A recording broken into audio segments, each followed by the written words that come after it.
Ambasadori i Bashkimit Evropian Mihalis Rokas deklaroi se kodi zgjedhor ka marrë vlerësime pozitive nga OHDIHR-i dhe Komisioni Evropian, por theksoi se për miratimin e tij është i domosdoshëm konsensusi politik mes partive.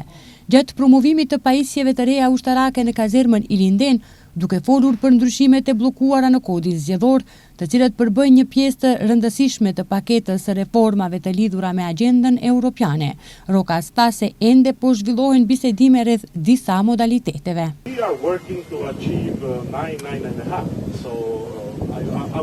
OHDIHR-i dhe Komisioni Evropian kanë dhënë vlerësime pozitive. Ajo që mbetet për të dakorduar janë modalitetet.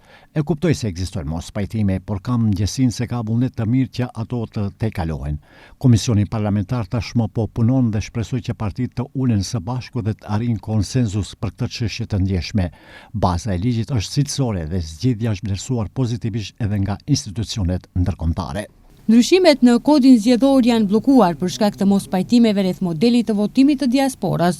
Qeveria i ka bërë thirrje opozitës për debat konstruktiv, duke vlerësuar se bëhet fjalë për pjesë të detyrimeve reformuese që burojnë nga procesi i integrimit evropian. Nga ana tjetër, LSDM-ja pretendon se ndryshimet e propozuara hapin mundësi për keqpërdorime zgjedhore.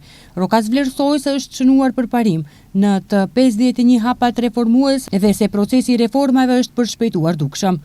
Euronews publikoi se Komisioni Evropian po përgatit ridestinimin e një pjese të fondeve nga plani rritjes për Ballkanin Perëndimor drejt vendeve që kanë treguar përparim më të madh në zbatimin e reformave. Sipas këtyre informacioneve, Maqedonia e Veriut, Shqipëria dhe Malizi rënditen ndër përfituesit më të suksesshëm të mbështetjes financiare europiane.